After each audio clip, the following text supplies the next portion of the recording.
Hello, young CA aspirants. I welcome you all to our YouTube channel, Vinayak Learning Destination, a leading coaching institute to help you ace your CA exams. Let me give my quick introduction to you. I am Meghraj Bis, the faculty for the accounting subject, and I have done BCom honors, MCom, and currently I am a PhD scholar doing my research in the field of commerce. And I have a teaching experience of past 8 years.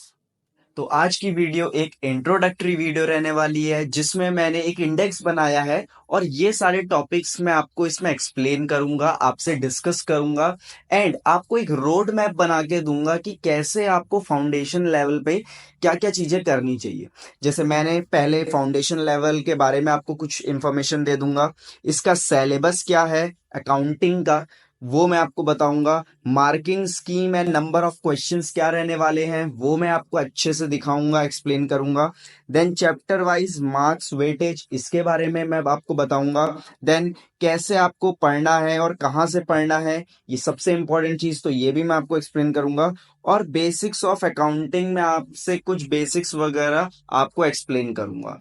तो आइए इस video में आगे बढ़ते हैं। तो सबसे पहले हम चलते हैं अपने पहले टॉपिक पे, that is about CA foundation. तो देखिए, तो स्टूडेंट्स सीए में 3 लेवल होते हैं। सबसे नीचे और सबसे पहला लेवल जो होता है वो होता है फाउंडेशन लेवल, देन उसके बाद आता है इंटरमीडिएट लेवल एंड देन उसके बाद आता है फाइनल लेवल। अब देखिए, इस वीडियो में मैं सिर्फ फाउंडेशन लेवल की बात करूंगा और मैं ये वीडियो ही फाउंडेशन लेवल स्टूडेंट्स के लिए है।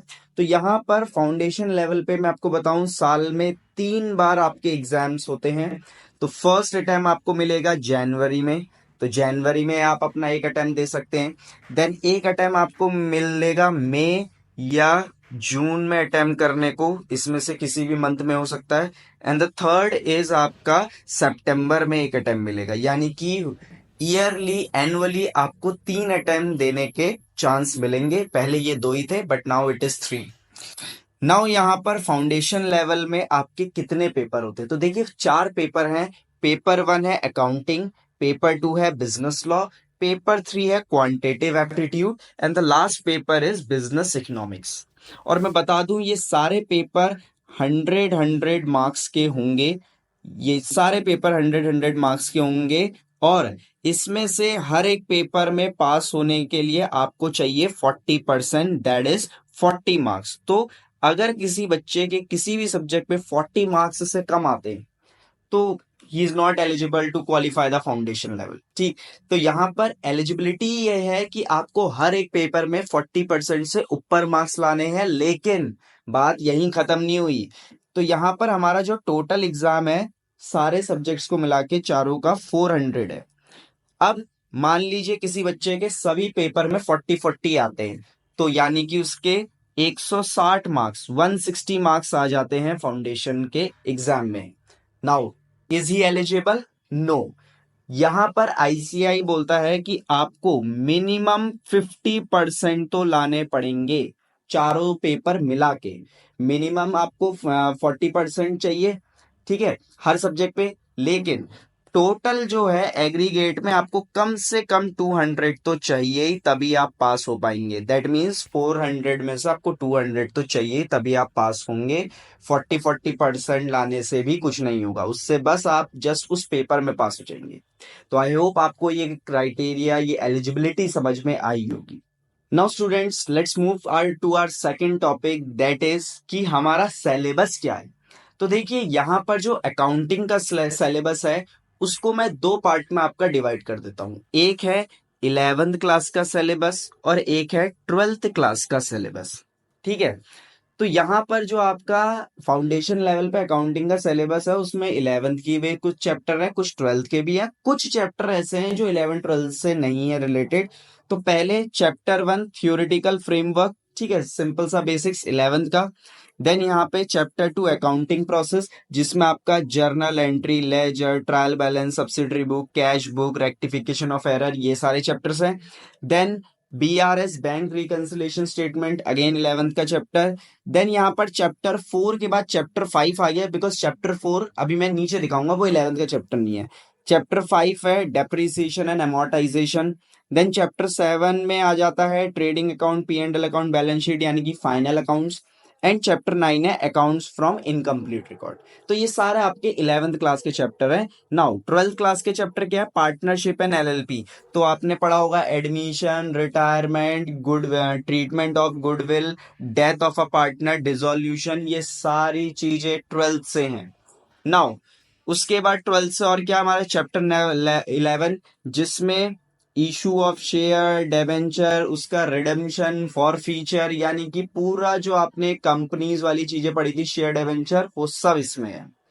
नाउ कुछ ऐसे चैप्टर हैं जो 11 12 से रिलेटेड नहीं है, जैसे chapter number 4 inventories, chapter number 6 bill of exchange, chapter 8 financial statement of not for profit organization. हालांकि चैप्टर 6 और चैप्टर 8 पहले 11th क्लास में हुआ करते थे CBSE में, बट अब नहीं है। तो ये आपका सिलेबस है। और यहाँ पर एक मैं डिस्क्लेमर ये देना चाहता हूँ, अगर स्टूडेंट्स को लग रहा है कि अरे सर ये तो बस 11 12 ही है, तो बेटा 11 12 है, लेकिन यहाँ पर 11 12 से कुछ एडवांस क्वेश्चंस हैं, कुछ ऐसे टॉपिक्स हैं जो आपने 11 12 में नहीं किए थे, तो थोड़ा सा लेवल उससे अप है। तो कुछ चीजें यहाँ पर नहीं है पूरे सिलेबस में, तो उसको आपको अच्छे से पढ़ना पड़ेगा। नाउ सिलेबस के बाद हम आ जाते हैं मार्क्स में। अब अकाउंट्स का पेपर कितने मार्क्स का होगा सर? तो याद रखिएगा अकाउंट्स के पेपर में 120 मार्क्स के क्वेश्चंस होंगे। अब कई बच्चे बोलेंगे सर अभी तो आप शुरू में बता रहे थे कि 100 मार्क्स का पेपर होगा, तो क्या 20 मार्क्स गुड हैंड राइटिंग के हैं क्या?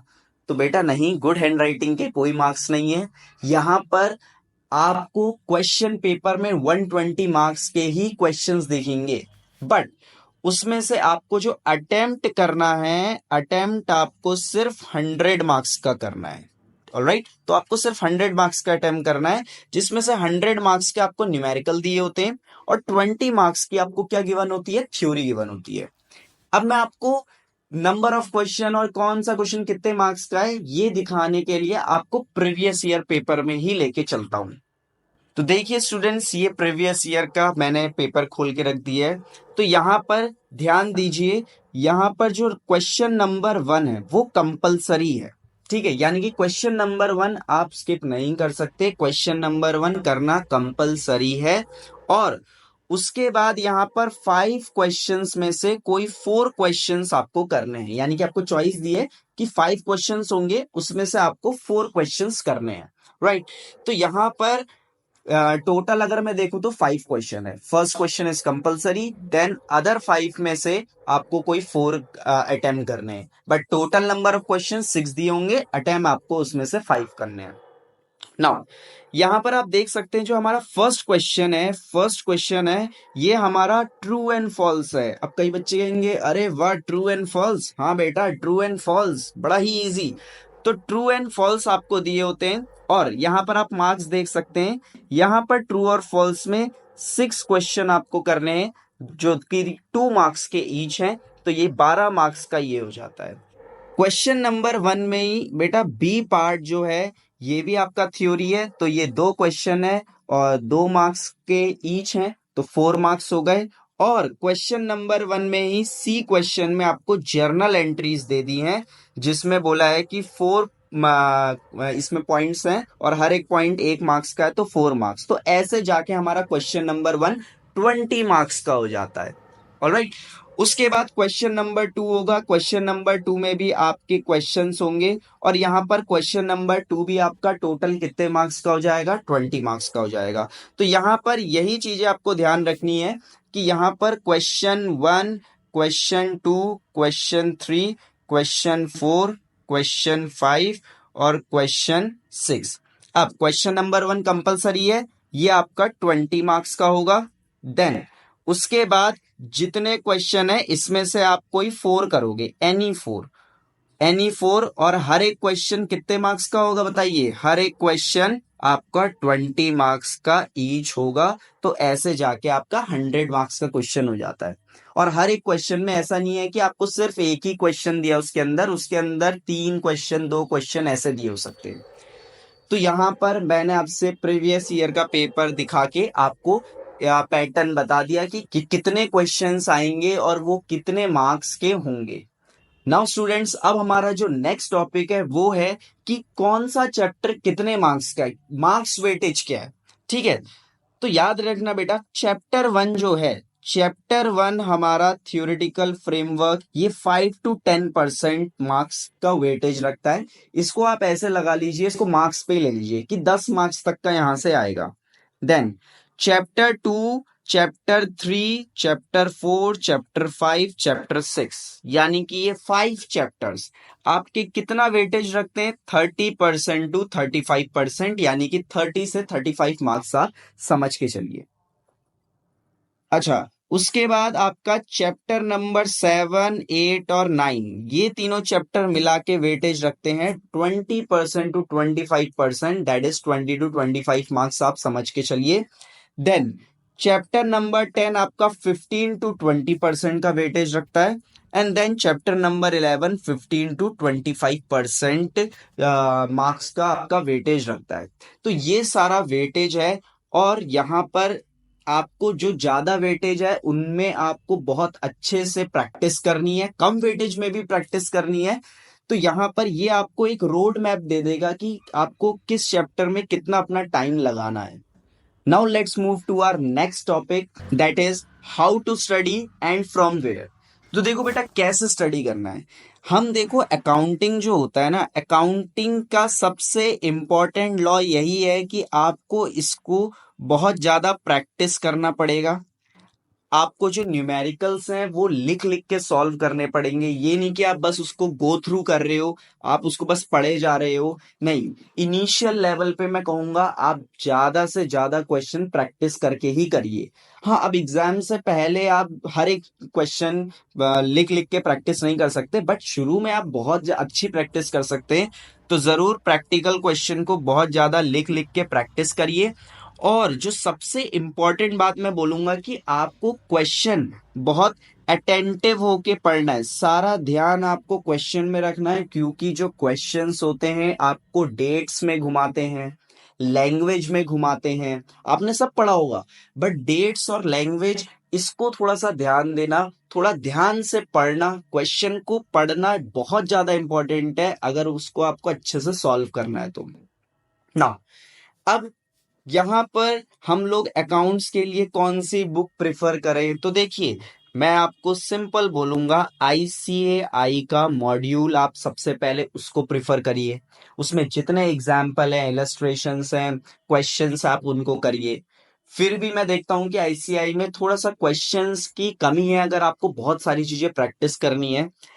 तो यहाँ पर मैं आपको सजेस्ट करूंगा कि आप RTP, revision test paper, ICAI की वेबसाइट में आपको मिल जाएगा, आईसीआई ही इसे पब्लिश करता है, तो इसको गो थ्रू करिए। मॉक टेस्ट पेपर, इसको गो थ्रू करिए। तो ये सारी चीजें मेरे हिसाब से इनफ है, लेकिन फिर भी आपको और प्रैक्टिस करनी है तो आप कोचिंग इंस्टीट्यूट के जो क्वेश्चंस हैं उनको प्रैक्टिस करिए। बट आपका जो मेन फोकस होना चाहिए, यही होना चाहिए। अगर किसी बच्चे ने ये 1, 2, 3 बार प्रैक्टिस कर ली है, उसके बाद वो देखे कि हाँ भैया, और जगह जो जो क्वेश्चंस जहां से मिल रहे हैं उनको कर लो, बट ये बहुत इंपॉर्टेंट है, इस पे आप ज्यादा प्रायोरिटी इसको दीजिएगा। ठीक, तो ये टॉपिक भी हमारा डिस्कस हो गया है। तो यहां तक आई होप आपको हर एक चीज समझ में आई होगी। Now let's move to our next topic, जो कि है बेसिक्स ऑफ अकाउंटिंग। तो देखिए स्टूडेंट्स, अब यहाँ पर सवाल ये उठता है कि अकाउंटिंग क्या है, अकाउंट्स है क्या, पहले ये तो बताइए सर। तो देखिए, अकाउंटिंग क्या होता है, मान लीजिए एक स्टूडेंट है, उसकी मदर ने उसे 500 रुपीज दिया। तो उसकी मदर ने उसे 500 रुपीज दिए और बोला, जाओ बेटा, मार्केट से जाके कुछ वेजिटेबल, कुछ फ्रूट्स खरीद के ले आओ। तो वो बेटा गया, वो जाके वेजिटेबल्स लाया, फ्रूट्स लाया, और फिर वो आके अपनी मदर के पास गया और मदर को सारा सामान उसने दिया, लेकिन साथ में उसने मदर को एक बिल भी दिया। अब उस बिल में क्या था, उस बिल में उसने अपने मदर को बताया, स्टूडेंट ने, कि मैंने 120 रुपीज की वेजिटेबल्स खरीदी, उसमें से 20 रुपए के टमाटर खरीदे, 40 रुपए का आपका पोटैटो खरीदा। तो उसने पूरा एक्सप्लेन किया। वैसे कितने के फ्रूट्स खरीदे, क्या, यानी कि पूरा हिसाब किताब अपनी मदर को दिया। तो बेटा यही अकाउंटिंग है, समझ लो। बस हम इसको एक बहुत बड़े लेवल पे, कंपनी के लेवल में, फर्म के लेवल पे करते हैं कि कंपनी में जितना भी हिसाब किताब हो रहा है तो वो बहुत बड़ा हिसाब किताब हो जाता है। तो अकाउंटिंग अगर एक छोटे लेवल पे बोलूं तो यही अकाउंटिंग है, कि हिसाब किताब देना अपने घर वालों को, कि हाँ पूरा बना के कि ये इतने इतने का ये आया, इतने पैसे बचे, तो यही है अकाउंटिंग। अब अब आपको एक बड़ी इंपॉर्टेंट चीज मैं बताता हूँ। तो स्टूडेंट्स, आपको दिख रहा होगा यहाँ एक मुर्गी है। ये मुर्गी हमारी अकाउंटिंग की मुर्गी है, ठीक है। हाँ जी, अकाउंटिंग में भी मुर्गी वहां होती है। तो ये है हमारी अकाउंटिंग की मुर्गी। अब इस मुर्गी ने 4 अंडे दिए। पहला अंडा दिया एसेट का, दूसरा अंडा दिया लाइबिलिटी का, तीसरा अंडा दिया एक्सपेंस का, या इसको मैं, वैसे लॉस और एक्सपेंस अलग अलग चीज होती है बट उसको ट्रीट एक जैसा ही किया जाता है, और चौथा अंडा दिया हमारा इनकम का। तो यहां पर ये 4 अंडे हमारी अकाउंटिंग की मुर्गी ने दिया। अब ये 4 अंडे बड़े ही इंपॉर्टेंट है। कैसे? तो स्टूडेंट्स, आप अपने दिमाग में कोई भी ट्रांजैक्शन सोचो, कोई भी ट्रांजैक्शन, याद रखना वो जो भी ट्रांजैक्शन है वो इन 4 चीजों में से ही एक होगी। या तो वो एसेट होगा, या वो लाइबिलिटी होगा, या वो एक्सपेंस होगा, या वो इनकम होगा। जैसे अगर आपने कार खरीदी, तो अगर आप कार खरीदते हो तो कंपनी के यूज के लिए खरीद रहे हो, तो ये जो कार है ये आपका क्या हो जाएगा, एसेट हो जाएगा। आपने कंपनी के लिए बिल्डिंग खरीदा, बिल्डिंग क्या हो गया, एक एसेट हो गया। ऑलराइट, आपने बैंक से लोन लिया, ये एक लाइबिलिटी हो गया। आपने किसी से कोई सामान खरीदा लेकिन उसको पैसे नहीं दिए, तो ये भी एक लाइबिलिटी है, इसे हम क्रेडिटर बोलते हैं। फिर आपने अपने जो बिल्डिंग है उसका रेंट दिया, तो ये क्या है, एक एक्सपेंस है। तो आपने मान लीजिए आपने कोई कमीशन से पैसा कमाया है, अर्न किया है, कंपनी ने अर्न किया है, तो वो आपका कमीशन इनकम हो गया। तो यहां पर आप कोई भी ट्रांजैक्शन बोलोगे वो या तो एसेट होगा, या लाइबिलिटी होगा, या एक्सपेंस होगा, या इनकम होगा। अब सवाल ये उठता है, सर ये है क्या चीज? क्योंकि मैं मान के चल रहा हूं कि यहाँ पर कुछ साइंस वाले बच्चे भी हैं, उनको पता ही नहीं है कि क्या है अकाउंटिंग, क्या है ये एसेट, क्या है ये लाइबिलिटी। देखो बच्चों, बड़ा ही सिंपल है, सिंपल शब्दों में बताता हूं। लाइबिलिटी का मतलब होता है जो चीज कंपनी की नहीं है, कंपनी को रिटर्न करनी है, वापस करनी है, तो उसी को बोलते हैं लाइबिलिटी। जैसे बैंक से लिया गया लोन, या हमने किसी से कोई सामान खरीदा बट हमने अभी उसे पैसे नहीं दिए, तो ये सब लाइबिलिटी है। एसेट क्या होती है? एसेट मतलब जो चीज कंपनी खरीद रही है, कंपनी की ही है, और कंपनी उसको से बेचने के मोटिव से नहीं खरीद रही है, यूज करने के मोटिव से खरीद रही है, अपने पास ही रखेगी, तो वो हमारा क्या हो जाता है, एसेट हो जाता है। नाउ एक्सपेंस क्या होता है सर? एक्सपेंस मतलब हिंदी में अगर मैं सिंपल बोलूं, खर्चा। जहां आपके पैसे खर्च हो रहे हैं, बदले में आपको एज अ प्रोडक्ट कुछ नहीं मिल रहा है। अब बोलोगे कि सर हमने तो कार खरीदी तो ये खर्चा ही तो हुआ। नहीं बेटा, कार आपने खरीदी, कार आपने खरीद के अपने पास रख रहे हो, उसे यूज करते रहे, तो आपको कुछ एज अ फिजिकल मिला है, तो वो एसेट है। हाँ, बस उस कार में अगर आप पेट्रोल डलाते हो, उस कार की आप सर्विस कराते हो, रिपेयरिंग कराते हो, वो आपके लिए खर्चा है। तो ये होता है। और लास्ट आपका है इनकम। इनकम मतलब कमाई, कंपनी जो सामान आपका बेच के पैसा कमा रही है, या फिर कंपनी को जहां से कोई इनकम हो रही है, कंपनी पैसा अर्न कर रही है, तो वो इनकम हो गया। तो ये 4 चीजें बड़ी ही इंपॉर्टेंट है अगर आपको अकाउंट्स में अच्छी कमांड करनी है। तो ये चीज आप बहुत अच्छे से समझिएगा, इसको और स्टडी करिए। मैंने इसमें थोड़ा बहुत जो बेसिक्स है, इंपॉर्टेंट बेसिक्स, वो मैंने आपको बताया। तो स्टूडेंट्स, आई होप ये वीडियो आपको बहुत हेल्पफुल लगी होगी। इस वीडियो को आप ज्यादा से ज्यादा शेयर करिए, लाइक करिए। तो मेहनत करके पढ़िए, फाउंडेशन लेवल अच्छे से आप पास करिए और सीए बनिए। So thanks for watching, till then bye bye.